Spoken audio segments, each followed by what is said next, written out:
Hello friends and family of YouTube. Man, I had a situation come here locally during the week of Christmas, and I had a personal situation hit at the exact same time, and man, I tell you what, I was really blessed to make it through this tough time. So I want to share with you today what helped me out. Now, on a scale of being a prepper, I am very small scale.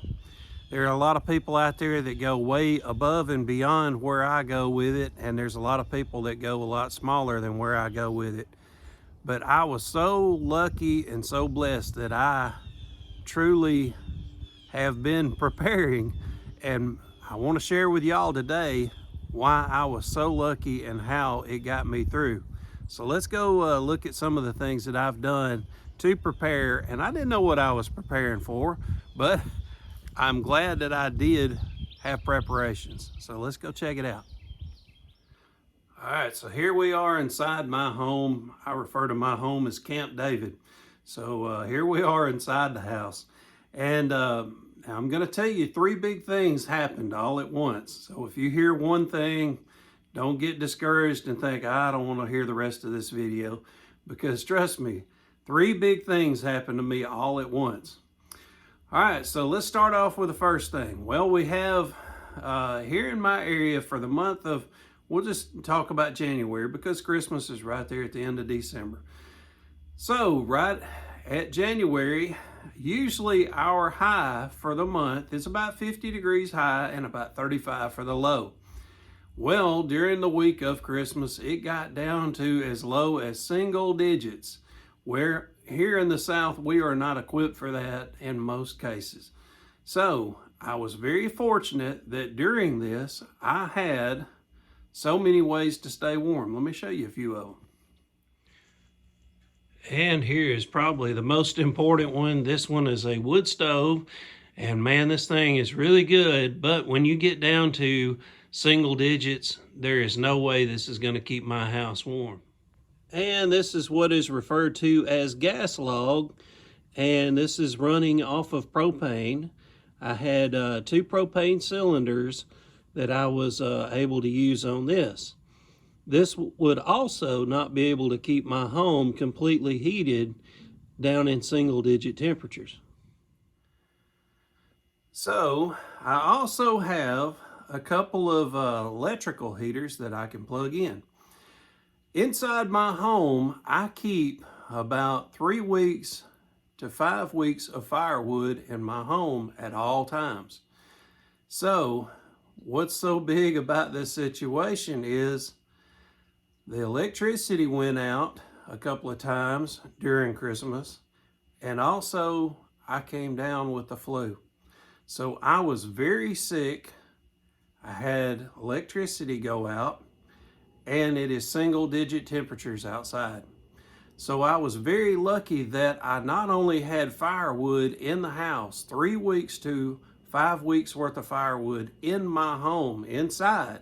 That way the firewood is staying dry. I've got it ready right here handy. If I do get sick, or if it becomes a monsoon of rain, I don't have to worry about the firewood getting too wet or me being sick and having to go outside and get the firewood. So it worked out so much better that I was prepared on that level. Now, let me show you what else I did. As I said, I had the electricity go out. Now, I want to tell you, I bought all of these lithium batteries. I bought them just 3 weeks before Christmas. This was my Christmas gift to myself. And these are Power Queen batteries. I bought these. These were not given to me from the company. I bought these myself. So lucky for me, I had just purchased these 4 lithium batteries and got them hooked up. I've had the solar system on my house for quite some time already, but I bought this because right behind that system is where I have my deep freezer, and around the corner from that I have my refrigerator. Okay, so now you're wondering, well, what's the big deal? So you've got a little bit of solar, you had a little bit of firewood in the house, etc.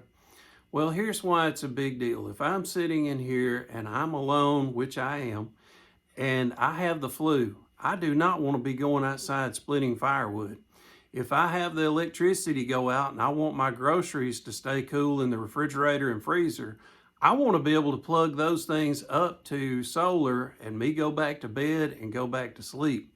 I do not want to be going outside pulling on a cord hoping to get my generator started.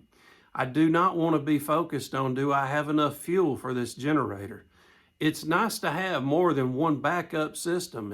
If all I relied on was generators, I would have been in a tough position.